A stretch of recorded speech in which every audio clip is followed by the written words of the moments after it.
Jadi Nabi Syu'aib itu punya bapak namanya Mikail. Mikail punya bapak namanya Yasjur. Yasjur punya bapak namanya Madian. Madian punya bapak namanya Ibrahim. Jadi Madian itu putra dari Nabi Ibrahim, dari istri selain Hajar dan Sarah. Jadi Madian itu dulure Nabi Ishak, dulure Nabi Ismail. Namanya siapa? Madian. Jadi Ibrahim duwe anak Madian, duwe anak Yasjur, duwe anak Mikail, baru duwe anak Syu'aib.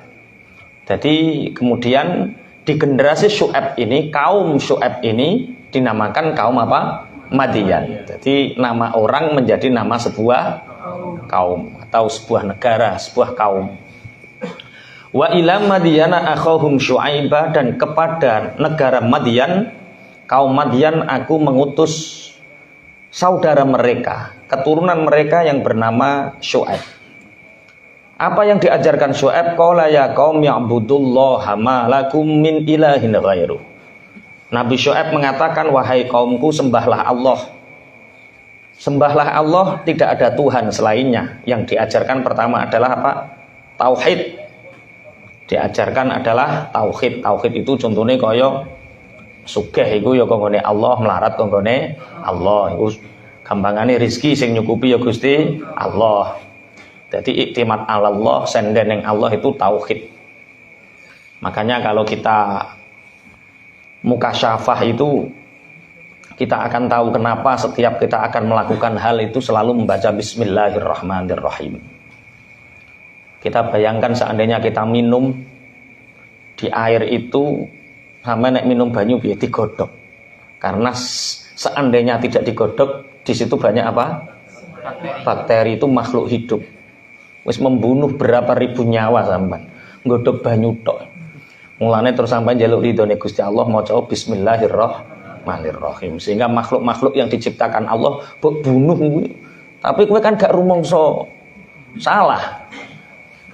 Pokoknya bakteri tidak boleh mengalahkan saya. Utekmu rak ngono teman-teman. Semua makhluk hidup diciptakan Allah ya untuk hidup. Tapi kowe terus membunuh, alasan untuk keselamatanmu. Makanya akhirnya kita nggodok banyu ya nggodok banyu Bismillahirrahmanirrahim. Seandainya kita makan, di situ pasti banyak makhluk di situ. Tapi tetap bok pangan wae. Umpama roh kotorane, masya Allah luar biasa. Makanya kita mencari ridhonya Allah dengan apa? Bismillahirrahmanirrahim. Itu tauhid. Itu tauhid. Cara sampan nyawang iwak lele digoreng terus sambel terong ngeneng kacange, karo sampan mangan lawuh uyah karo greh tetet ngoten niku, cara sampeyan enak mana cara? Cara milih greh campur uyah apa lele sambel terong? Kan nafsu to ngono ya. Bagi orang mukasyafah itu yang dilihat adalah betapa Allah itu sangat berkuasa menggerakkan lisan kita. Di mana lisan kita ini bisa merasakan nek sambal terong lele ku luwih enak. Itu berapa juta sel yang diciptakan oleh Allah. Dan kita menggunakannya cuma-cuma. Ya makanya nek ngerapi mangan lele yo ora apa-apa tapi kudu Bismillahirrahmanirrahim. Yang diajarkan adalah tauhid. Dan simbol tauhid hari ini adalah kita sholat. Makanya ketika kehidupan kita kurang bener, beneri sholatmu. Karena sholat itu perwujudan tauhid.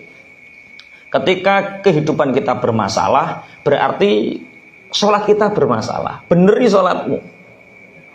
Nah itu tauhid. Kemudian yang kedua, wala tangkusul mikyala wal mizana inni arakum bi khair. Wahai kaumku, jangan sekali-kali mengurangi takaran dan timbangan. Inni arakum bi khair. Sungguh aku melihat kalian itu dalam kebaikan. Maksudnya ekonominya baik, keadaan fisiknya baik, negaranya baik. Kenapa? Untuk sekedar menimbun kekayaan, untuk sekedar punya kekayaan harus melakukan kecurangan dengan timbangan takaran. Wa inni akhafu alaikum adzaba yaumin muhit. Dan sungguh aku mengkhawatirkan kalian akan datang kepada kalian azab di hari yang sangat tidak ada yang bisa lepas. Muhit ngelimputi kuwabeh kena. Semua akan terkena azab itu kalau kalian tidak menghentikan perbuatan kalian. Wa ya qaumi auful mikyala wal mizana bil qisth. Wahai kaumku, auful mikyala wal mizana bil qisth. Penuhi takaran timbangan dengan adil. Nanti kita bahas bagaimana timbangan yang adil itu. Wala tabakhasun nasa asya'ahum. Jangan kamu mengambil hak manusia. Jangan mengurangi hak mereka. Wala ta'tsaw fil ardi mufsidin. Jangan kalian di bumi ini membuat kerusakan. Baqiyatullahi khairul lakum. Rizki dari Allah yang diberikan kepada kalian khairul lakum, itu lebih baik untuk kalian. In kuntum mu'minin, kalau kalian beriman. Wa ma ana 'alaikum bihafiz. Dan sungguh aku bukanlah orang yang bisa menjaga kalian dari siksa. Kita belajar dari kaum Madian, kaum yang berkemajuan saat itu, kaum yang berjaya saat itu. Jadi negara itu ada negara yang berjaya, ada negara yang cara lawan kata dari berjaya itu apa? Terpuruk. Ada negara yang berjaya, ada negara yang terpuruk. Negara yang berjaya itu negara yang punya kemandirian, punya kedaulatan, dan punya martabat harga diri yang kuat. Itu negara yang berjaya. Negara yang terpuruk itu negara yang tidak punya harga diri, mengemis, jalur utangan, dan lain sebagainya, minta dikasihani. Itu negara yang terpuruk. Negara yang tidak punya daulat, tidak punya harga diri, dan tidak punya kemandirian. Itu negara yang terpuruk. Menungso yo ngono. Ada manusia yang pemenang, ada yang pecundang. Pecundang itu ya berdaulat, mandiri. Apa nih yo? Orang mikir utangi berdaulat lah. Lah, apakah itu ditentukan oleh sumber daya alam? Ternyata tidak. Apakah ditentukan oleh sumber daya manusia? Mungkin iya, tapi secara jumlah juga tidak. Buktinya, kita itu pernah menjadi negara di mana negara kita itu 48 kali lipat lebih besar dari negara yang menjajah kita. Negara Belanda itu 1,48% dibandingkan kita.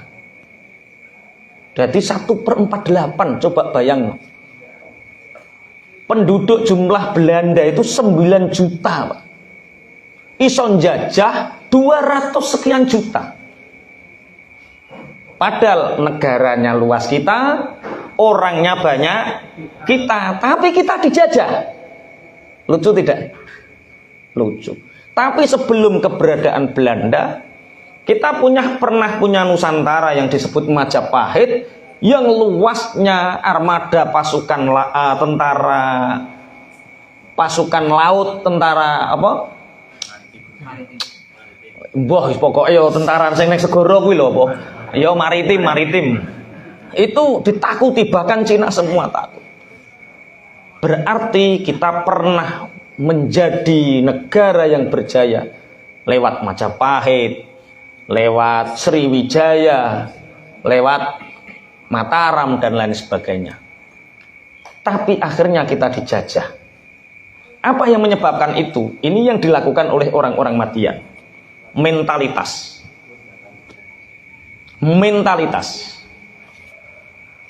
Orang-orang yang punya mentalitas besar, itu punya wawasan besar, punya pikiran besar, punya rencana besar. Itu orang-orang yang punya mentalitas besar. Tapi orang yang mentalitas kecil, dia akan berpikir kecil, berpikir kerdil, dan bermental kerdil. Orang yang bermental besar itu apa? Mentalitasnya mentalitas besar, wawasannya besar. Dia berdaulat, mandiri, gampangane ora gampang jaluk, ora gampang jaluk utang, ora gampang ngemis. Itu orang yang punya mental besar. Makanya wong Jawa biyen nek pesencung sampeyan nek tuku sapi mesti oleh taline. Tapi nek kowe oleh tuku tali ora oleh sapi. Itu artinya apa? Nek tuku menisan sapi lho. Kok oleh tali. Tapi nek sampean mikire tuku tali orang ngarah oleh sapi. Berpikir itu menisan yang gede. Nah, ternyata itu yang dilakukan orang Belanda yang jumlahnya hanya 9 juta bisa mempengaruhi 200 juta. Sehingga 200 juta ini dijajah ratusan tahun oleh orang yang jumlahnya hanya 9 juta. Mentalitas kita. Makanya hari ini kita belajar dari kaum Madian ini bagaimana mentalitasnya dibangun. Orang-orang Madian itu orang yang punya kekayaan luar biasa. Tapi kesetaraan kemakmuran, kesetaraan kekayaan ini menjadikan orang-orang elit tertentu itu nggak terima kalau semua kaya, semua makmur. Akhirnya orang-orang tertentu ini yang dipimpin oleh Abu Jad, namanya Abu Jad. Siapa Abu Jad? Abu Jad itu raja dari kaum Madian. Namanya siapa? Abu Jad. Wah, anakmu mbok jenakno kuwi. Sapa jenenge? Abu Jad. Keliru, Abu Janda. Aduh, Abu Jad. Keliru, Abu Janda. Nah, Abu Jad ini berpikir bagaimana agar orang-orang itu, kekayaan itu tidak semua orang punya. Sehingga ketika negara kekayaan tidak semua orang punya, mereka akan punya mentalitas meminta, mengemis, dan terkekang. Ada 2 hal yang mereka lakukan. Nek adol, ngene, ketika mereka menjual, iku takerane dikurangi. Ketika beli, jaluk luweh. Loh, tapi kenapa mereka itu mau? Kan tahu toh. Loh, timbanganku kok diluwi. Gampangane ngene. 10 ton, bluk, serok-serok, potongan sekian persen loh. Ketika beli ada potongan, ketika menjual dikurangi. Cara wong nalar, orang masyarakat ini mau nggak nalar? Nggak mau, nek normal. Tapi kenapa mereka mau? Ada 2 hal. Satu, mentalitasnya dihancurkan bahwa mereka sangat butuh kita. 2, mereka terlilit dengan kita. Jadi itu yang dilakukan orang-orang kapitalis sampai hari ini. Bagaimana agar masyarakat nurut dengan tengkulak-tengkulak, dengan orang-orang kapitalis itu mereka nurut. 1, buat mereka kecanduan hutang. Orang terlilit mbok piye-piye lah nggih wae, Pak. Sengguya-guyu tahun diutang guys. Makanya belajar malam ini dari kaum Madian sebelum kita dihancurkan, yaitu belajarlah menjadi orang yang berdaulat, mandiri, dan berjaya. Dengan apa? Jangan sampai kita terbelenggu sehingga kita menjual. Loh, orang ini ora kok. Wong aku ora butuh duit kok. Loh, wong gelem didol, dijual, dibeli dengan harga yang murah. Itu karena dia sangat butuh. Wong wayah tanggal 17 digawe, tanggal 16 dituku. Bismillahirrahmanirrahim. Makanya belenggu hutang itu Masya Allah. Belajar malam ini semoga kita semua tidak punya hutang. Allahumma. Normalnya orang itu ya kerja kemudian nabung, itu normal. Orang seperti ini orang merdeka. Gabah murah ya dimben toh, rasa didol, wong murah kok. Aman kan? Semua orang kalau punya kedaulatan seperti ini, harga murah larang, aman nggak? Aman wong duwe tabungan. Ketika harga murah dengan sangat terpaksa dijual, itu karena dia punya utang. Yo tanggungan urip ngono. Utang sing wis kadung sepaneng utang deh. Curhat. Makanya sekali lagi ya, ayo hilangkan belenggu apapun yang berkaitan dengan hutang. Hutang apapun, hutang baik atau hutang buruk. Wong iku nek iso tapi wong iki nggo kebutuhan. Jadi begini. Orang itu kalau sudah seneng hutang itu akan menjadi candu. Hutang itu seperti minum kopi. Asalnya untuk kebutuhan, tapi ketika kebutuhan sudah selesai dan lunas, kok enak yo kepingin utang maneh. Hutang lagi. Lunas, hutang lagi. Kadang belum lunas, hutang lagi. Oh ya kok tambah enak ya. Oh hutang lagi. Akhirnya 1 minggu nyicil 3 kali. Loh kok enak ya, semangat, hutang lagi. Dodolan es kok tambah lales. Wah hutang lagi. Sehingga seminggu ping 6. Istirahat mendak Jumat tok. Perkara sholat Jumat itu. Ya Allah, berarti hutang itu apa? Candu. Kira-kira sing tahu pengalaman ya ngono tenan apa ora trae? Kok sing muni nggih tak kei hadiah lho. Yang kedua, hutang itu memberatkan. Asalnya kelihatannya buat semangat kerja. Saya punya hutang itu untuk kerja biar semangat nyauri. Bukankah Rasulullah pernah bersabda bahwa kalau orang kerja semangat karena nyauri hutang itu akan dimudahkan? Iya iku hutang sing nemen, ora kok hutang profesi ora. Orang yang menanggung hutang itu hidupnya semakin berat. Semakin berat, semakin berat. Kenapa berat? Karena penghasilannya tetap, kadang turun, sedangkan hutang semakin tinggi. Kok meneng to sampean? Wah, bahas utangi modele ngono sampean. Biasa. Halo? Sewedeh. Wis lunas. Wes insyaallah lunas. Belum. Ini kenapa asal usul ayatnya itu 1 sembah Allah tauhid. 2 jangan ngurangi timbangan, jangan ngurangi takeran. Kenapa masyarakat secara umum itu kok takeran dikurangi mau, timbangan dikurangi mau? Ya karena mereka terlilit dan butuh. Berarti mereka itu punya utek senengane utang dan punya cicilan. Sehingga orang yang punya utang dan punya cicilan ini mereka tidak akan pernah bisa merdeka dan berdaulat. Nyimpen beras ora wani, nyimpen gabah ora wani, nggak berani karena apa?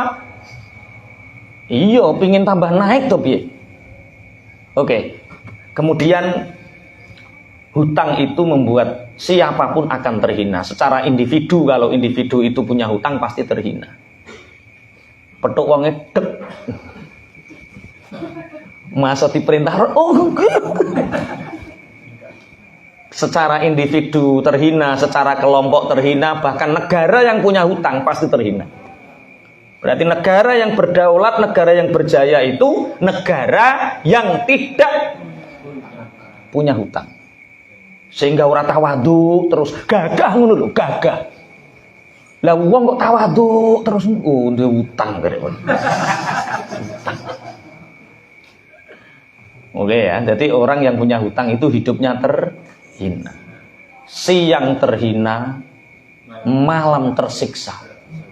Ketap-ketip. Bojo mreng, aja setruk dhisik cah kok. Ijek diutang kok wis setruk iki piye? Aja setruk dhisik ya, lunas dhisik ngono lho kok setruk. Hutang itu candu, hutang itu memberatkan, penghasilan tetap kadang turun tapi hutang semakin naik. Kemudian hutang itu apa? Membuat orang itu terhina. Tapi kalau usaha nggak punya hutang gimana toh Pak Yai? Kalau nggak ingin hutang, ya apa saja dilakukan dulu. ICT buruh-buruh, startup, ICT nyambut gawe di nabung. Kalau nabung sudah punya tabungan sedikit tapi belum cukup, maklun sinergi, tidak harus membutuhkan modal uang. Sinergi, siapa yang bisa diajak kerjasama tanpa kita mengeluarkan uang, tapi jangan mau dimodali dulu. Bisnis surung karuan iso njaluk dimodali wong. Akhirnya apa yang terjadi? Duit hilang, koncone hilang, loro karo hilang ngenes. Terus sampean diceritani aja ketemu karo Cak Win napa pira-pira bablas duit iki wis to. Bablas. Padahal sebenarnya Cak Win orang baik. Tiap malam sholat tahajud. Hanya saja dia kurang ilmu tentang upgrade pekerjaan. Sehingga tahu-tahu jaluk investor. Jaluk, wah ini seperti ini. Ada catatannya Cak Win, enggak, ini pokoknya itu ide. Pekerjaan bukan ide, pekerjaan ini hitungan pasti. Ada datanya. Wes. Ya itu caranya, kerja dulu nabung. Kalau enggak sudah bisa nabung sedikit-sedikit, nek sampean iso bisnis, pasti iso sinergi. Iso maklun dan lain sebagainya. Cari vendor yang bisa diajak kerjasama, kok wis iso bisnis, baru jalan. Sekarang kan enggak, cah mahasiswa pinter-pinter saiki. Pinter utang dhisik maksudnya, Pak. Pinter buduni wong tuane teko omah, ketoke sarjana kok nganggur, Pak. Sertifikat, Pak, plek langsung 20 juta untuk bisnis kukut. Saumahe saum. Yo aja kok tragis men yo, 20 juta tok ayah kok saumahe. Itu ada fasenya lah. Oke lah. Oke, jadi hutang itu membuat orang terhina. Dan orang yang punya hutang itu mudah sekali berdusta. Piye lek kapan seminggu nek parani kuku to. Sesuk to. Waduh asline aku wis duwe duit, diingi sikilku ketekuk tak go pijet. Terus dari dusta satu ke dusta yang kok senduk-senduk pengalaman tuh. Allah ya Allah. Ini sebenarnya dari hadis, cuma seandainya hadisnya tak bahas, nanti ayatnya nggak sampai selesai, nanti kaum Madian. Padahal kita ingin belajar dari kaum Madian ini. Kaum Madian ini kaum yang orang-orang kapitalis, orang-orang elit, bodohi masyarakat bawah, sehingga Allah murka. Masyarakat bawah dibuat bagaimana mereka bisa berhutang dan terlilit. Kalau kamu ingin menguasai seseorang, kasih dia hutang. Kok kepingin ngelamar anake wong cah wedok kok angel, wonge utangi maro tuane. Kena. Kalau ingin memperbudak seseorang, maka kasih dia apa? Hutang. Kalau ingin memperbudak sebuah negara, kasih apa? Hutang. Di samping itu, hutang itu juga bisa menyebabkan seseorang putus tali silaturahim, kehilangan teman, kehilangan saudara. Makanya banyak kemarin ada teman pondok datang ke sini, Pak Yai sampean kok empun ketinggal sugih, alhamdulillah dungane sampean. Terus terang aku duwe utang, iki sesuk wayahe nyaur 12 juta. Nek sampean koncoku utangi 12 juta. Tak kandhani. Aku wis roh raimu. Nek tak utangi 12 juta, nyaur urung karuan, kelangan konco yo, kelangan duit yo. Nek aku mbok kon nafkah, bantu nyoh tak bantu 1 juta. Ora tak utangno. Nek pengin carane luas nyambut gawe rene tak ajari. Penak menek kowe koncoku utangi 12 juta. Sampai kula ngerti ya. Ada orang parkir di depan pondok, cara jalannya saya tahu. Mau undang pengajian, oh ini mau undang pengajian, tahu ini jalannya. Oh, mlakune cok ketok. Kok ape utang ono, Pak? Mlakune ketok. Ono wong ape curhat ketok, Pak. Saking kulinane tiap hari, ora kok muka siapa. Saking kulinane. Oh, iki model mlaku ngene iki ape utang, model mlaku ngene iki ape curhat, mlaku ngene iki ape ngongkon ngaji ya ngono. Jadi utang itu bisa memutus tali silaturahim, kehilangan duit, kehilangan konco. Ketika orang sudah seperti itu, ora trimo konco lho, bojo barang ilang kadang-kadang. Berapa gara-gara kasus corona, ekonomi ambruk dan kulino diluluh enak karo bojone, akhirnya mereka terlilit. Apa yang terjadi? Elang penggaweane, elang bojone. Gak usah sedih, koncone akeh. Lah, ketika seperti itu apa yang terjadi? Orang mudah terjebak dengan perilaku kriminal. Hutang itu menyebabkan orang terkena apa? Kriminal. Kemarin viral siapa itu yang mencuri itu gara-gara apa? Karena ibunya belum makan 3 hari. Jadi tertundanya orang masuk surga karena punya hutang. Rasulullah tidak mau mensolatkan orang yang mati dalam keadaan punya hutang. Makanya belajar dari kaum Madian ini, mari bebaskan diri kita itu dari belenggu hutang. Baik itu hutang yang baik atau hutang yang buruk. Hutang yang buruk itu riba lah. Wes gak usah bahas riba, bahas hutang saja. Kowe diutangi dulurmu yang ngeluh. Hidup simplicity, hidup semurah mungkin. Duwene duit 7 juta, kepingin tuku motor, yo 7 juta dapatnya beli bit saja, ora sah nggonto PCX. Duit 7 juta kok nggonto PCX. Sing dibot-boti apa? Utang. Astagfirullah. Dan ini melanda kaum Madian. Sehingga elit Madian ini menyiksa memperalat orang-orang bawah ketika jual potongane wong cilik nek adol potongane gede, wong gede nek adol ora ana potongan terus regane larang, timbangane dikurangi, dan ini membuat murka Allah. Makanya karena kebetulan ini banyak pengusaha ya. Jadi bisnis itu tidak hanya berbicara tentang untung rugi, tidak hanya berbicara tentang banyak dan sedikit. Padha wae tukang percetakan karo bakul es padha wae. Tidak hanya berbicara itu, tapi ini berbicara tentang halal haram, berbicara tentang surga neraka. Kita kerjai ojo kok mikir akeh sidike, ojo kok mikir sugih melarate. Kita kerja ini berbicara tentang surga neraka, halal haram, apapun pekerjaan kita. Ini disinggung oleh Allah di dalam surat Hud ini. Bagaimana kaum Madian ini mengkapitalisasi umatnya agar terlilit dan mereka mudah mengatur ekonomi lewat apa? Kurangnya timbangan dan takaran itu. Makanya saya punya guru bisnis, Pak Happy Trenggono, itu pernah mengatakan, kalau kamu ingin kaya, kuasai ilmu bisnis. Nek kepingin sugih, kuasai ilmu bisnis. Tapi kalau tidak ingin miskin, kuasai ilmu hutang. Jadi kemiskinan itu, orang yang miskin itu dimulai dari karena dia tidak tahu tata caranya orang kok tata cara orang hutang ini njaluk ora. Kapan hutang itu dilakukan? Itu harus tepat. Kerja urung karuan iso wis gedekno utang. Itu awal kemiskinan. Kalau ingin kaya, kuasai ilmu bisnis. Kalau ingin tidak miskin, kuasai ilmu hutang. Bukan berarti Islam mengharamkan hutang, bukan. Hutang tetap ta'awun. Hutang itu tetap saling menolong. Tapi kapan kita perlu hutang? Aku pelajari. Ini ana sing bantah, aku utangi Pak Yai.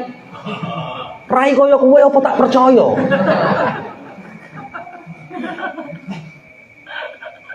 Bukan berarti terus wis jelasno wong yo angel-angel wis mane bahasane. Bismillahirrahmanirrahim. Makanya Nabi Syu'aib ini diperintah Allah kepada kaum Madian, yang saat itu kaum Madian itu pekerjaannya satu, tidak bertauhid, menyembah berhala. Nomor dua, sukanya ngurangi timbangan dan takaran. Ketika orang kecil jualan potongannya banyak, timbangannya dikurangi.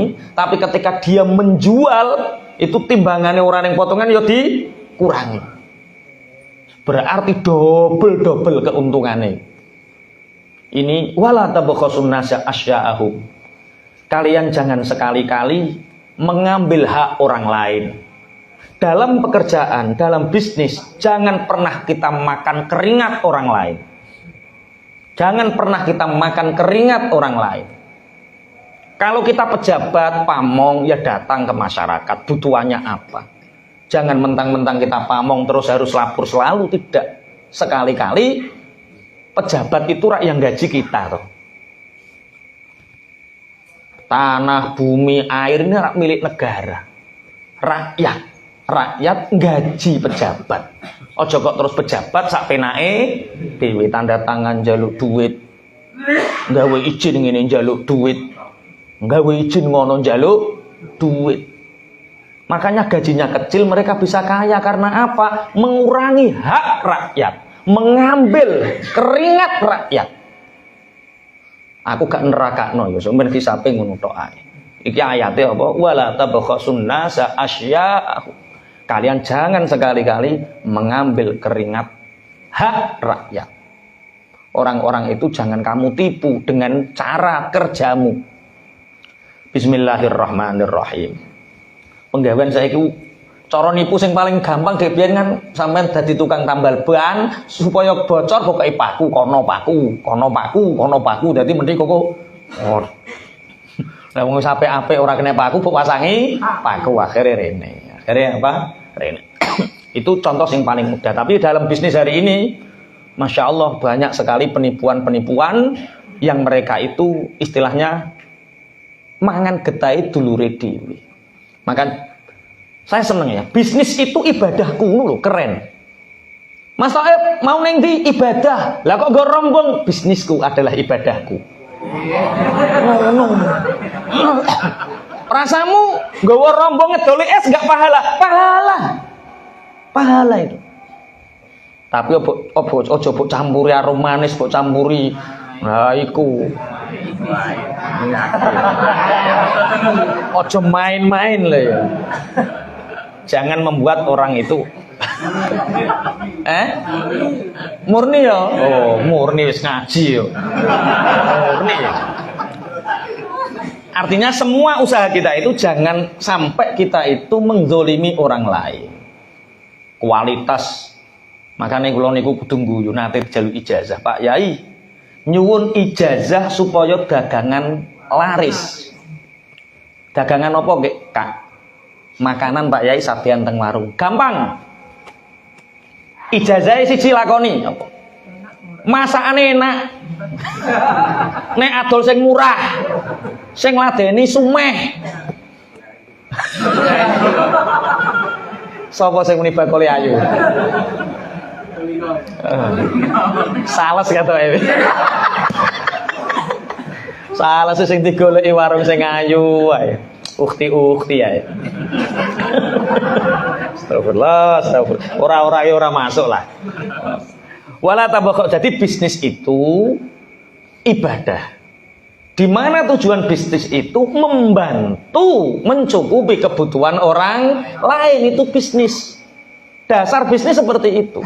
Orang lain butuh apa, penuhi. Kita menolong, membantu kebutuhan mereka, bukan menzalimi mereka. Jangan diartikan sing penting duit. Bisnis tidak hanya berbicara tentang uang, tapi rizki. Berbicara tentang surga neraka, itu bisnis. Mohon ya, jangan sampai kita menzalimi orang lain. Termasuk sing duwe karyawan, terus Kanjeng Nabi bayar upah buruhmu sebelum keringatnya. Dadi bos kok. Golek anak buah kok nguri, udah ngarep. Bos, wis 3 dino gak bayaran, bos. Engko. Wah, ape lu aku sesuk. Bos. Ono to bos model ini. Bos martabak ku piye? Aman yo, aman. Sampun ngaji. Oh. Alhamdulillah. Iya. Pengusaha nek ngaji yo aman, insyaallah aman.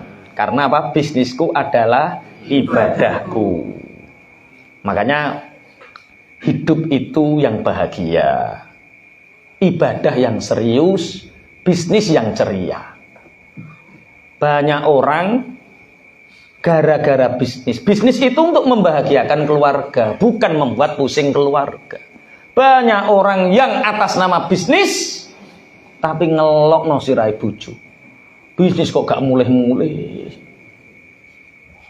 Bisnis kok alah sambat gak karu-karuan. Pun ya wala tabakhasun nasa asya'ahum wala ta'tau fil ardi mufsidin. Jangan kalian membuat kerusakan di muka bumi ini. Termasuk membuat kerusakan di muka bumi ini adalah orang yang mengurangi takaran, mengurangi timbangan, membuat orang lain sangat butuh terhadap dia. Jadi kita mau menahan itu nggak bisa. Dan ini dilakukan. Penjual-penjual obat, iki mime iki nek gak disemprot gue iki jangan khawatir, kok mime mati ono penyakit anyar neh. Jadi orang petani sekarang ketergantungan obat mulai tandur sampai panen. Sampai seandainya kita terlambat nanam saja, Batah Kula Ponorogo sak hektar gak panen karena terlambat 3 minggu. Penyakitnya dadi siji. Dan yang paling membahayakan di akhir zaman adalah ketika kita bertani tapi kita punya ketergantungan terhadap pabrik-pabrik besar. Sehingga nanti contoh Lombok ora iso nandur dhewe dihibrida. Ketika padi sudah dihibrida, itu diambang ketika petani tidak bisa menanam dengan jerih payahnya sendiri. Punya ketergantungan. Nanti nek pari ku iso hibrida. Hibrida iku sing apa? Ora iso ditandur neh lho. Sekali tanam. Ketika tanaman kita semua sekali tanam dengan iming-iming hasil yang lebih banyak, bayangkan ketika kita terjadi chaos, sehingga kita punya ketergantungan, dan itulah namanya penjajahan. Lah ya wong nandur kok sing ditandur ora iso ditandur. Dan itu sebenarnya yang paling membahayakan ketika kita punya ketergantungan. Asal muasal kaum Madian ini karena apa? Ketergantungan. Sehingga itu sing diarani wala ta'tau fil ardi. Ya bisnis, tapi aja ngrusak donya ngono wae. Ya pengen bisnis obat, ya pengen bisnis obat, tapi aja gawe virus ngono lho, Pak. Kandhane grupmu farmasi iku. Iya, kalau ingin mengembangkan farmasi, penemuan monggo, dengan obat monggo, tapi aja gawe penyakit sing disebar nang ngene wong terus kowe dodolan obate. Nah, iku jenenge tak tahu fil ardi mufsidin, mendatangkan murkanya Allah. Dan ini kan fundamental sekali, dan hari ini kan semua terjadi. Mulai mangan timbangan, itulah bisnis bodong sak piturute. Insyaallah, nah itu sama yang terjadi dengan kaum Madiyah. Pesannya Nabi Syuaib napa? Baqiyatullahi khairul lakum in kuntum mu'minin. Apa yang telah Allah berikan terhadapmu melalui rizki, tanpa menipu, tanpa kecurangan, itu akan kamu bisa nikmati kalau kamu orang yang beriman. Bisnis nipu, sudah nggak bisa menikmati, hidup nggak tenang. Mungkin uangnya banyak, anaknya narkoba. Mungkin uangnya banyak, tapi ra kena dinggo bojone. Klengak-klengok. Nek turu bengi tahap ketip ra kena dinggo. Yo aluk ngene iki sehat.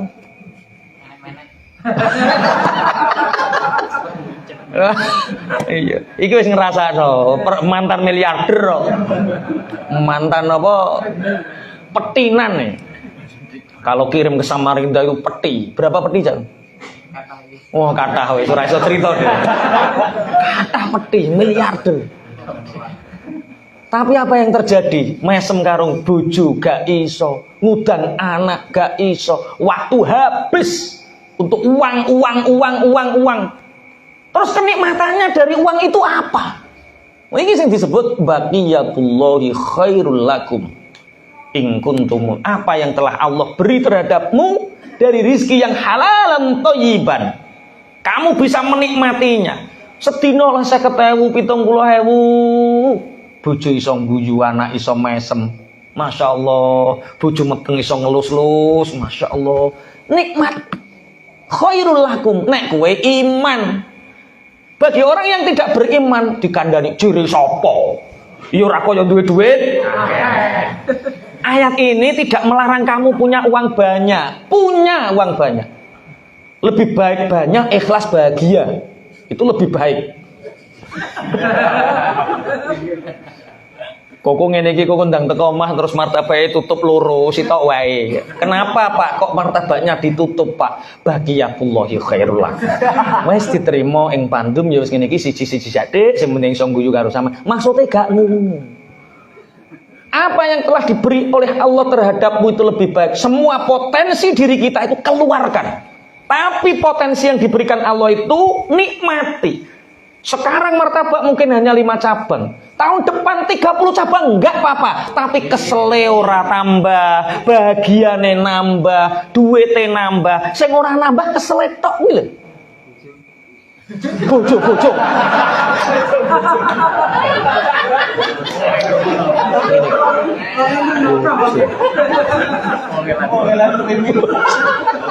Iki lho mentalis ya ngene iki lho. Wong urung 30 urung hasil wis muni bojo. Gara-gara cah hari ngaji kayak ya Allah ono setrume cak.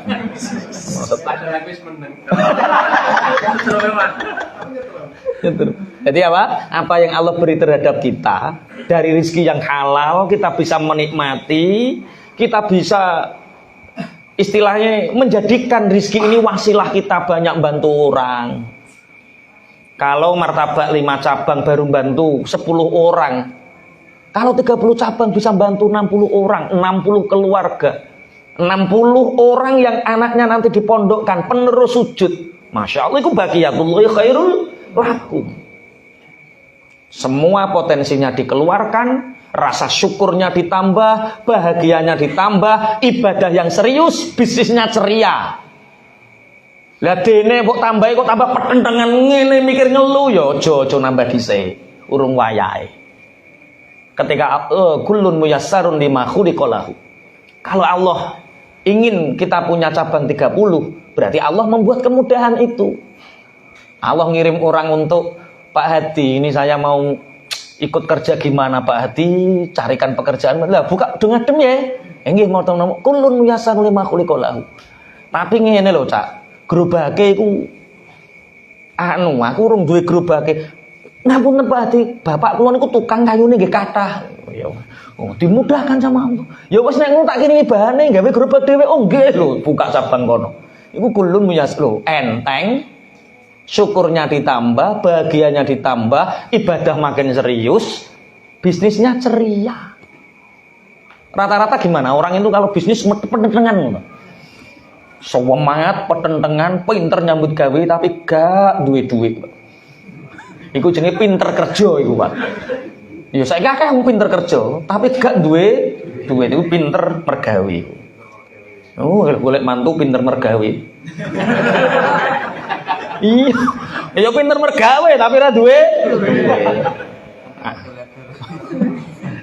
Iya, nek golek mantu aja sing pinter dodolan. Malah dadi mantune 3 tahun ya Allah. Entek kabeh. Montore maratuwa didol. Duka Pak Yai, mantu kula niku pinter dodolan. Ya alhamdulillah. Pinter dodolan niku Masya Allah barokah. 90% pekerjaan itu dari dodolan Pak. Maksudnya mboten ngoten Pak Yai. Lah pripun? Motor kula didol. Sawah kita sik digadekno ya Allah. Ya ampun. Baqiyatullahi khairul lakum in kuntum mukminin. Makanya kenapa gandengannya mukminin? Mukminin itu orang yang beriman. Orang yang beriman itu orang yang punya keyakinan. Kadang orang tergesa-gesa hutang itu karena dia tidak yakin besok dia bisa makan. Kadang orang-orang yang terlilit hutang itu karena dia tidak yakin bahwa akan ada pertolongan setelah itu. Bagi orang-orang yang beriman, orang yang punya keyakinan cukup rezeki dari Allah yang halal tanpa melakukan kemungkaran, tanpa mengurangi takaran timbangan, tanpa menipu orang, Allah memberi kecukupan. Coba bayangkan. Kita bayangkan orang-orang ngapunten nggih, ngapunten, orang-orang yang fasik, orang yang suka menipu orang itu Masya Allah, yo lelah loh, mereka itu lelah. Lelah untuk tidak ketahuan menipunya. Lelah untuk mendapatkan uang tapi dia juga tidak memanfaatkan uangnya. Dengan orang yang leha-leha, ibadahnya serius sama sebenarnya. Rezekinya tetap sama. Hidup yang bahagia, ibadah kok ceria, serius, ceria. Ibadah yang serius, bisnis yang ceria. Jangan anggap bisnis itu menjadi beban. Orang wong lanang nyambut gawe petakilan angel nyambut gawe ku. Angel ngawangel. Lah yo ciri mergawe kanggo bahagiakno keluarga. Keluarga tambah susah. Bisnis dengan ceria. Yang serius itu apa? Ibadah. Karena kita ini nanti akan mengalami masa yang sebenarnya yang serius itu di akhirat. Pun wama ana alaikum bihafiz. Dan aku Nabi Syuaib terhadap kalian itu tidak bisa menjaga ketika datang siksanya Allah.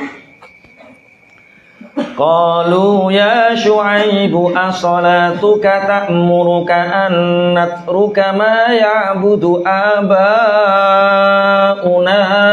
aw an naf'ala fi amwalina. Qalu ya Syuaibu as-salatuka ta'muruka an natruka ma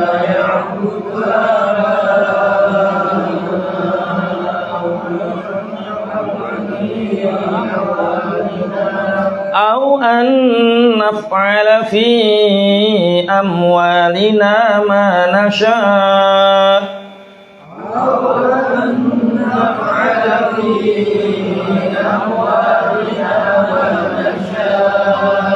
innaka la antal halimur rasyid.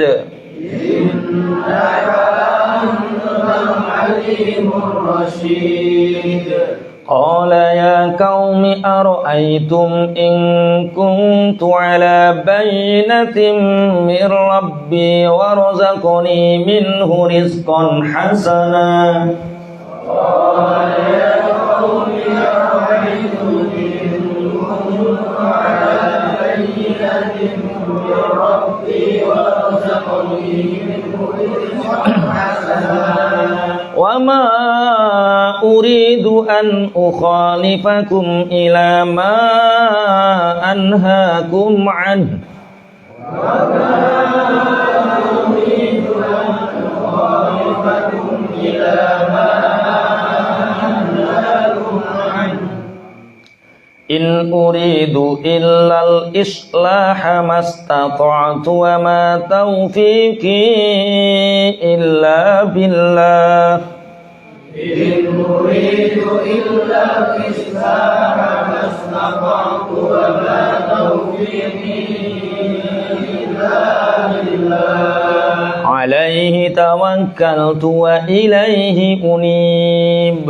Alaihi tawakkaltu wa ilaihi unib. Kalau bodoh jawab sapa kaum Syuaib, kaum Madian, ya Syuaibu hai Syuaib.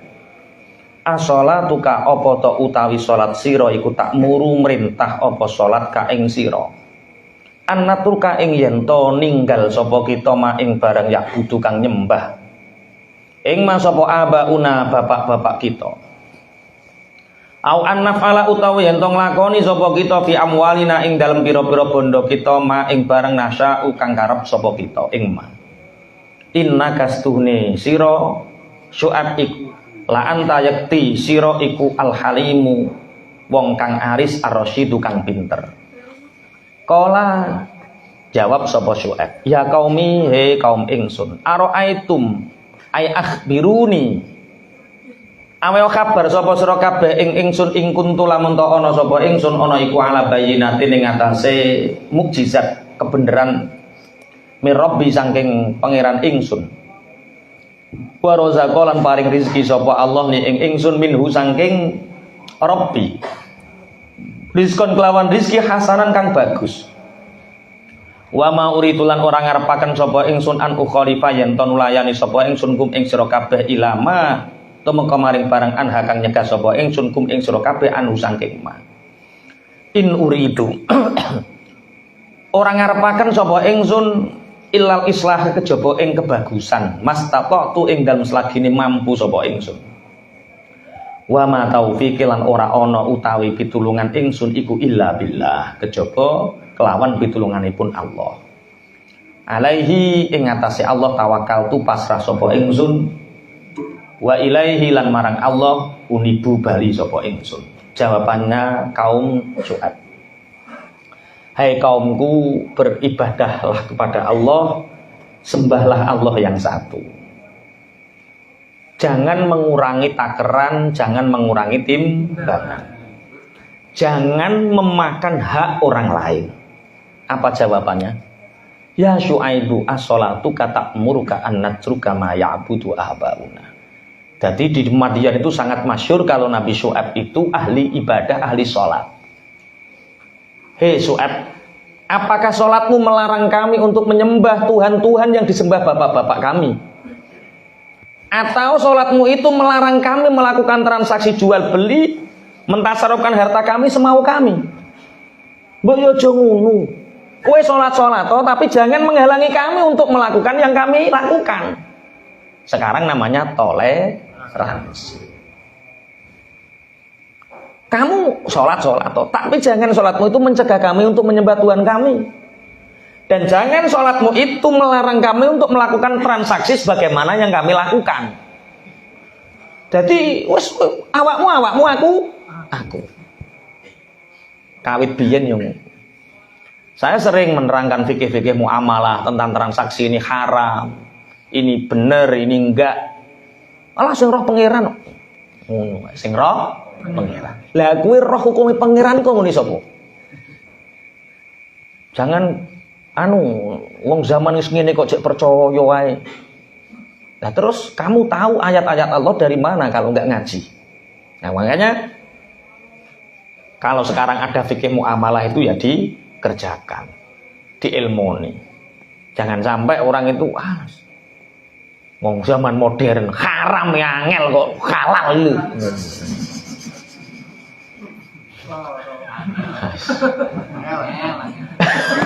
Lah ya dikandani. Bisnis itu tidak hanya berbicara tentang uang banyak sedikit, halal haram surga neraka. Lah ya to Pak. Haram lu wis angel. Mbok kongkon golek nuruti kowe ra oleh kabeh. Dijawab kalih Nabi Syuaib. Jawabane piye? Ara'aitum in kuntu ala bayyinatin mir rabbi. Katakan kepadaku, kalau aku mendapat bayinah, mukjizat, kejelasan dari Tuhanku, wa razaqani min rizqin hasanah.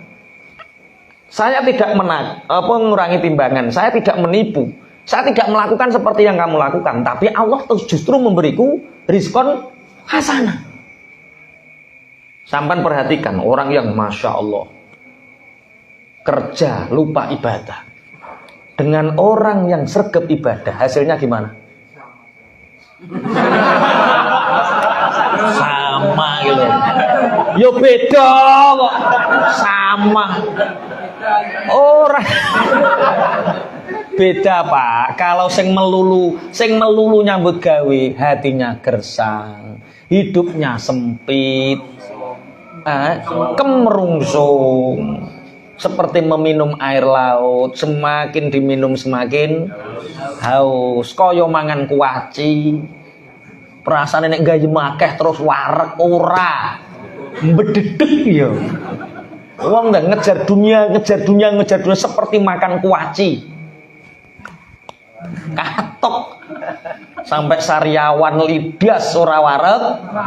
Ngerti-ngerti kembung. So neng kancamu ngono, kuaci. Jadi imbang dunianya ya kita kerja. Lah Pak Yai ora mergawe. Tak dudono penggaweanku kowe.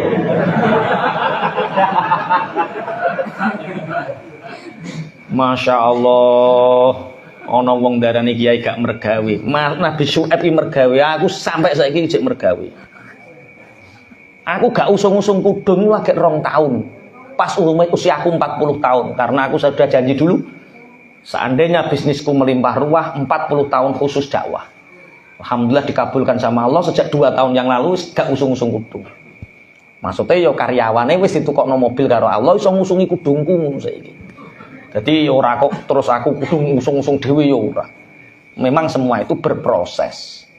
Masuk ustadz, masuk kiai kerja. Ustadz yang ngajar di sini ya kerja. Tapi kerja itu tujuannya membantu orang lain memenuhi hajatnya, Allah memberi rizki. Ora kok terus niat golek duit. Kalau kita kerja cukup hanya cari uang, ngumpulkan uang. Itu jenenge abdud dinar. Abdud dirham, budaknya. Nek ngono neh cawin. Ngarepe omahmu tulisi kayak kerdus, kayak kotak pemburu dolar. Abdud dinar, abdud dirham ya Bu. Saiki win ya, ora benar neh ya kan. Wah, makanya hati-hati kalau ngasih nama orang. Winaryo. Dulu orang-orang manggilnya nar. Nar itu artinya api, neraka, hidupnya panas. Dipanggil lagi yo, Rearyo. Alor itu lho ra jelas. Sekarang dipanggil Win, penuh dengan kemenangan. Loh, ngomong Winaryo. Win. Bismillahirrahmanirrahim. Coba apa bedanya aku dengan kamu, kata Nabi Syuaib. Aku tidak menipu orang, aku tidak mengambil takaran, timbangan, tidak mengurangi, tidak menzalimi orang. Tapi Allah tetap memberiku rizki. Tidak hanya rizki yang baik. Coba apa bedanya? Ketenangan hati, itu bedanya. Masalah uang dengan strategi bisnis, ada ilmu scale up.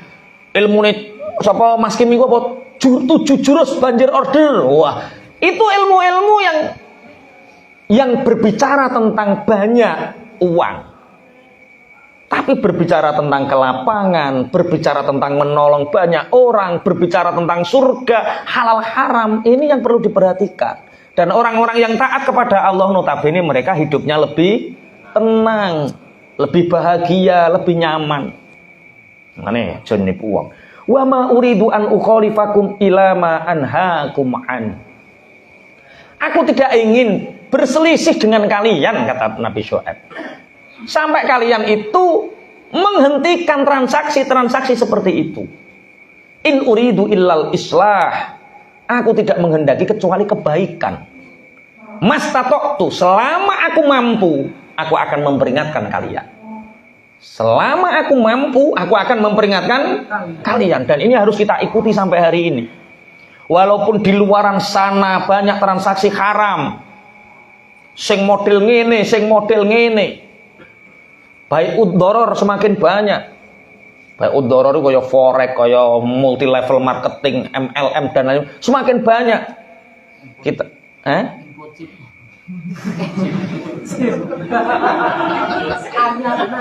kono bisnis info chip lopo, ya Allah, ya Allah.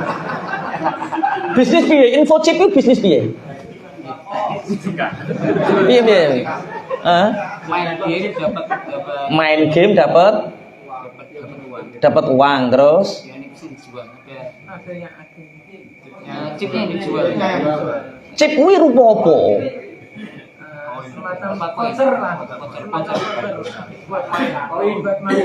Kok paham kabeh iki pemain kabeh.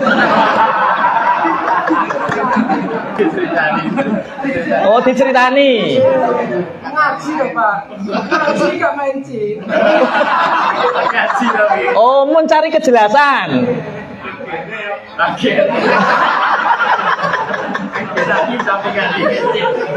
Main game dapat chipnya dijual. Kalau kalah beli chip. Kalau menang innamal khamru wal maisir wal ansabu wal azlamu rijsum min amali syaiton. Sesungguhnya khamr, arak, judi, masang uncalan yang berholo, togel, chip, itu bagian dari pekerjaan setan. Kalau ingin habis motormu, rumahmu, dan main chip. Kalau nggak ingin anakmu hilang, anakmu suruh main chip. Lah iki lho, itu termasuk orang yang merusak kerusakan di bumi.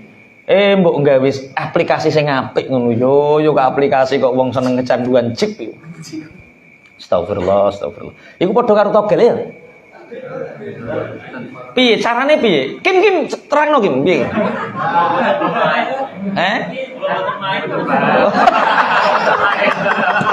Alhamdulillah wis do tobat, alhamdulillah. Wis berarti namung ngopi.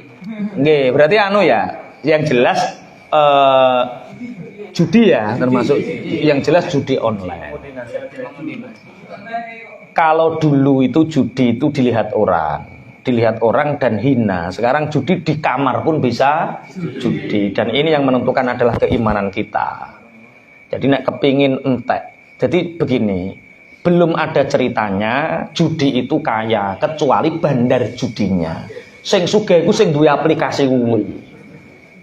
Ata enteng sing duwe kelas Dimas sing gawe aplikasi yo.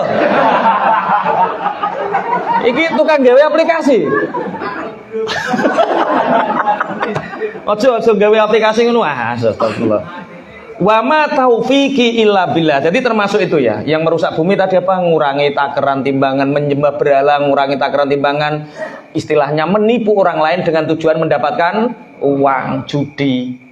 Wa ma taufiqi illa billah. Aku tidak mendapatkan pertolongan kecuali ditolong Allah. Jadi kita menyampaikan kebenaran itu jangan ingin dituruti, didengarkan jangan. Hidayah mutlak milik Allah. Kita hanya menyampaikan wa ma taufiqi illa billah. Kita bisa melakukan kebaikan itu karena ditolong Allah. Kita bisa menyampaikan dakwah kebenaran dan diterima orang itu murni mutlak karena pertolongan Allah.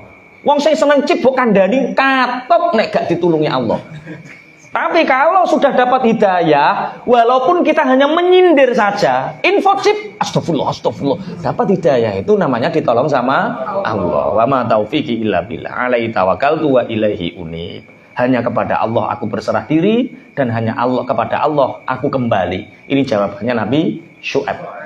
Jadi nanti kalau kita menyampaikan kebenaran, kemudian ditolak orang dengan cara yang kasar, nah itu sudah ada sanadnya. Ada sanadnya, Nabi Syuaib pun dilok-lokke. Ibadahmu yo ibadahmu, kaya apik-apik dhewe. Wis nang lakoni kuno rasa ganggu aku. Yang mereka lakukan. Wa ya qaumi la yajrimannakum shiqaqi an yusibakum mithlu ma asaba qauma nuhin aw qauma hudin aw qauma shalih. Wa ya qaumi la yajrimannakum shiqaqi an yusibakum mithlu ma asaba qauma nuhin wa ma qaumu lutin minkum biba'id wa ma qaumu lutin minkum biba'id wastaghfiru rabbakum thumma tubu ilaihi wastaghfiru rabbakum thumma tubu ilaihi inna rabbi rahimun wadud. Inna rabbi rahimun wadud. Wa ya qaumi he kaum ingsun la yajrimanna. Aja nganti nolak temen kum ing sira kabeh apa sikoki oleh nolak sira ing ingsun. Ayusiba ing ento ngenani kum ing sira kabeh apa mitluma padane barang. Asoba kangenani opo ma kaum Nuhin ing kaum Nabi Nuh au kaum Hudin uta kaum Nabi Hud au kaum Shalihin uta kaum Nabi Shalih wa ma kaum Lutin lan ora ana utawi kaum Nabi Lut mingkum saking sira kabeh iku bibaitin kana adoh wastaghfiru lan nyuwun nyepura sapa sira kabeh rabbakum ing pangeran sira kabeh sumatubu muli tobat sapa sira kabeh ilahi maring Allah. Inna rabbi istuhune pangeran ingsun iku rahimun zat kang welas asih wadudun kang turkang demen marang kawulane. Ini sebelum kami lanjutkan, ini informasi tentang wakaf dari Pak Pra bahwa dari 5.000 meter yang akan kita beli baru masuk 625 meter. Jadi dapat uang sekitar 60 juta sekian. Kemudian informasi selanjutnya kita insya Allah mulai Syawal Ramadan ada program tunanetra. Ramadan ada program tunanetra untuk belajar Braille dan menghafal Al-Quran lewat Braille. Kemudian dilanjutkan kita menerima 10 tunanetra untuk kita ajari Al-Quran Braille dan tahfidz selama 2 tahun. Jadi ada metodologi menghafalkan Quran untuk tunanetra. Kenapa tunanetra kok kalau bisa baca Braille cepat hanya 2 tahun bisa khatam 30 juz? Karena orang tunanetra itu lebih cepat, lebih nyantol karena matanya nggak pernah maksiat. Kowe ngapalo sak rai katok. Kakean delok lho. Kakean delok. Masyaallah, masyaallah. Nek sing tuku ayu-ayu nek ngedoni suwi. Nggih iku kon ngapal Al-Qur'an ya angel. Nah, jadi kita punya program tunanetra mungkin dari Bapak dari semua jamaah yang punya tetangga tunanetra. Yang sepuh gimana usia 40 ya nggak apa-apa, sekedar belajar braille. 1 bulan bisa insya Allah. 1 bulan bisa baca Quran. Lebih cepat karena sebenarnya lebih mudah. Saya belajar 2 minggu dulu. Belajar braille dulu hanya 2 minggu saya. Bisa. Baca bisa. 2 minggu. Eman-eman tunanetra nggak bisa baca Quran kan eman. Nah, apalagi bisa menghafal. Insya Allah kita nerima 10 santri. Tempatnya nanti di Pondok Putri yang sekarang. Nanti Pondok Putri pindah sini, yang tunanetra sana. Kemudian yang putra Syawal ke Pondok Baru semua. Itu informasinya. Jadi bisa disiarkan bagi teman-teman yang punya tetangga, saudara, tahu siapa. Biayanya gimana? Kalau biaya reguler sama dengan reguler. Bayarnya 380 1 bulan. Itu sak mangane, sak sekolahnya, sak madrasahnya, sak lengkap bisa. Sak paket. Mereka jadi memang kita hanya menekankan santri untuk membiayai hidupnya sendiri. Jadi tidak ada ceritanya santri gaji kiai, nggak ada. Semua santri membiayai hidupnya sendiri 380. Anakmu jajal 380 kon mangan dhewe kon cukup tuh kira-kira. Lah iya to. Hah? Jajannya tak 10. Lah iya ngono. Itu 380 satu bulan makan 3 kali lengkap. Itu sudah sama sekolah sama madrasahnya. Kemudian bagi yang tidak mampu kita ada 3 beasiswa. Beasiswa tidak mampu, beasiswa kader dan beasiswa prestasi. Bismillahirrahmanirrahim, kita lanjutkan ya. Biasanya nek kon ngomong guri-guri rampung ora diumumke. Wa ya qaumi la yajrimannakum shiqaqi ayyusibakum mithlu ma asaba qauma nuhin au qauma hudin au qauma shalih. Ini perilaku para nabi zaman terdahulu. Ucapan siksa, ucapan azab itu pasti setelah mereka berpuluh-puluh tahun berdakwah tapi tidak didengarkan. Hai kaumku, jangan sekali-kali penolakanmu terhadap dakwahku itu mengakibatkan kalian akan mengalami satu yang menimpa kepada kaum Nabi Nuh, menimpa kaum Nabi Hud, menimpa kaum Nabi Soleh. Bukankah kalian melihat apa yang terjadi terhadap kaumnya Nabi Lut? Itu belum lama. Mereka tahu itu belum lama. Wastaghfiru rabbakum tsumma tubu ilaihi. Beristighfarlah kalian kepada Tuhan kalian, kemudian bertobatlah. Sesungguhnya Tuhanku itu maha belas kasih dan maha mencintai hambanya. Nah ini nanti apa yang terjadi, ini tak baca dari kitab Bada'i'uz Zuhur. Bismillahirrahmanirrahim. Ada nyang-nyangan, ada transaksi antara kaum Madyan dengan Nabi Syu'aib. Nabi Syu'aib itu mertuanya Nabi Musa. Makanya setelah ini nanti ayat selanjutnya menerangkan dengan siapa? Nabi Musa. Bismillahirrahmanirrahim. Ya Syu'aibu alaka hujjatun fima taqul. Hai Nabi Syu'aib, kamu mengajak kami untuk menyembah Allah yang satu, kamu mengajak kami untuk meninggalkan transaksi-transaksi yang buruk. Disuruh untuk banyak menolong orang, apakah kamu hujah? Nabi Syu'aib menjawab, na'am, qala na'am. Ya. Apakah kamu mau memenuhi permintaan kami? Apa? Qalu inna tabtal asnam bisidqi ma taqulu takun qad ji'ta bil haqqi. Faradiya al-qaumu bidzalika li annahum dhannu anna asnamahum la tamtiku bimithli ma bimithli ma yuridu Syu'aib. Syu'aib, kami ini punya berhala-berhala banyak yang kami sembah. Mereka ini tidak bisa berbicara dari dulu. Ya wis roh nek pangerane gak iso. Kalau kamu bisa membuat Tuhan-Tuhan kami berbicara dan membenarkan kamu, maka kami akan percaya kepadamu. Apa jawab Nabi Syu'aib? Iki cara kowe sing dadi nabi kan mikir. Batu tidak mungkin bisa berbicara, tapi keyakinan, keimanan Nabi dan Rasul itu tidak terbatas terhadap benda. Iya. Mereka akan berbicara dan membenarkanku. Akhirnya Nabi Syu'aib Maju fataqaddama Syuaibun ilal asnam, kemudian Nabi Syuaib maju kepada berhala, faqala. Nabi Syuaib ngomong sama berhala itu, "Man rabbukum wa man ana?" Hai berhala, siapa Tuhan kalian dan siapa aku? Sing dijak ngomong sapa? Berhala. Fatakallamat biidznillah. Dengan izinnya Allah, berhala-berhala itu berbicara, wa antaqa alladzi antaqa kullasyai. Dan mereka berbicara layaknya siapa orang-orang yang berbicara di situ. Dengan bahasa mereka, berhala ini berbicara. Faqalatil asnam, Rabbunallah wa rabbu kulli syai'in wa khaliqu kulli syai'in. Tuhan kami adalah Allah, Tuhan semua segala sesuatu dan yang menciptakan segala sesuatu. Wa anta ya Syuaibu Rasulullah wa nabiyyuh. Dan kamu wahai Syuaib itu adalah Rasul utusan Allah dan nabinya Allah. Akhirnya berhala-berhala yang diajak bicara Nabi Syuaib ini seketika dingklukno. Kepala mereka jatuh.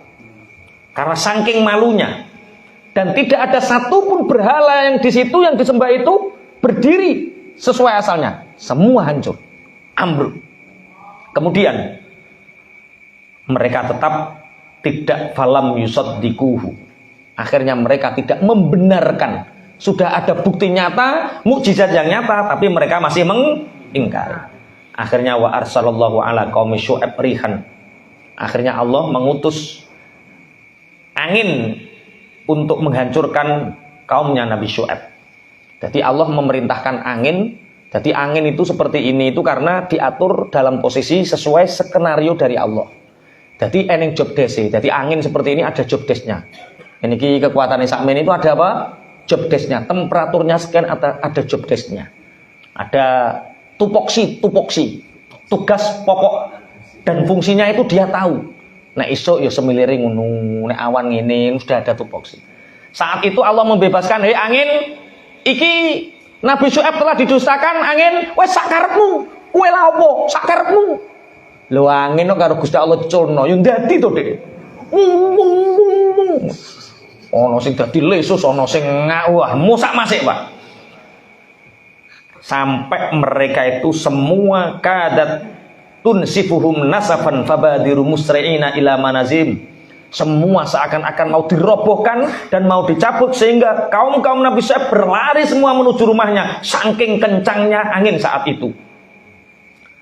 Wa amana bi Syuaibin fi dzakal yaum khalqun katsirun rijalun wa nisaun. Karena kejadian itu, orang-orang itu beriman banyak sekali dari golongan laki-laki dan perempuan. Akhirnya Abu Jad siapa? Raja Madyan namanya Abu Jad. Fa arsalal maliku yuhadditu man amana. Akhirnya Raja Abu Jad ini memerintahkan prajurit untuk mengintimidasi orang-orang yang beriman. Bagaimana cara mengintimidasinya? Mereka mengatakan bahwa kalau kamu beriman kepada Nabi Syuaib, kamu akan kami bunuh. Kowe nek iman karo Nabi Syuaib, kowe tak pateni, kamu akan kami bunuh. Ini Abu Jad istilahnya memerintahkan bala tentaranya untuk menakut-nakuti. Akhirnya Nabi Syuaib berdoa, ketika kalian mendapatkan ancaman dari pejabat, dari orang-orang jahat, mendapatkan ancaman apapun, ada doa Nabi Syuaib. Apa doanya? Rabbana ftah bainana wa baina qaumina bil haqqi wa anta khairul fatihin. Apa hafal? Rabbana ftah bainana wa baina qaumina bil haqqi wa anta khairul fatihin. Kalau enggak hafal, buka juz 9 halaman pertama juz 9. Qaulal malaul ladzina istakbaru min qaumihi lanukhrijannaka ya Syuaib walladzina amanu ma'aka min qaryatina aw la ta'udunna fi millatina qala awalau kunna karihin qad iftaraina 'alallahi kadziban in 'udna fi millatikum ba'da idh najjana Allahu minha wa ma yakunu lana illa an nasha'allahu rabbuna rabbana ftah bainana wa baina qaumina bil haqqi wa anta khairul fatihin. Kok buka Al-Qur'an juz 9 terus baris nomor 5 atau 6 srit. Oh iki ayat iki. Paham ya? Itu doa Nabi Syuaib ketika Nabi Syuaib diintimidasi. Kaum-kaumnya diintimidasi oleh para prajurit-prajuritnya Abu Jad. Kalau kamu beriman maka aku akan membunuh kalian. Makanya bagi orang-orang yang semoga saja tidak ada yang mengintimidasi kita, Allahumma amin. Ini doanya Nabi. Akhirnya saat itulah Allah murka, kemudian mendatangkan angin yang sangat kencang sekali. Kemudian Nabi Syuaib mengatakan, jangan takut kalian, jangan takut. Orang-orang yang beriman dijaga oleh Allah. Jangan takut. Orang-orang yang beriman jaga iman kalian. Tapi orang-orang yang takut mengikuti ajakan Abu Jahal untuk kufur lagi. Sehingga Allah mendatangkan mereka racun-racun dari angin itu. Mereka bersembunyi, fakanu yantakiluna min makanin ila makanin. Mereka berpindah dari satu ke tempat yang lain. Mereka semakin kesulitan. Tapi Nabi Syuaib juga mengatakan, wa Syuaibun yunadihim ila aina tahrabuna falaisa lakum illa taubah. Kalian lari kemanapun, ingin menghindari siksanya Allah, tidak akan bisa kecuali taubat dan beristighfar kepada Tuhanmu. Wastaghfiru rabbakum tsumma tubu ilai. Akhirnya ini yang terakhir, ya Syuaibu nahnu nakfuru bika wa bi rabbika. Syuaib, saksikan, kami kafir terhadap Tuhanmu, kami kafir terhadap kamu, kami tidak percaya sama sekali. Akhirnya Allah mengutus mereka kepada mereka hewan-hewan yang ada di bumi, mulai kalajengking, mulai laler, mulai apapun sing digokno menyerang mereka, dan mereka binasa dalam keadaan merpunggung. Mereka binasa dalam keadaan dimakan oleh hewan-hewan melata kaya apa?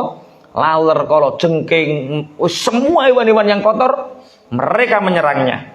Ini karena mereka mengingkari terhadap ajakan-ajakan dakwah Nabi Syuaib. Al-Fatihah.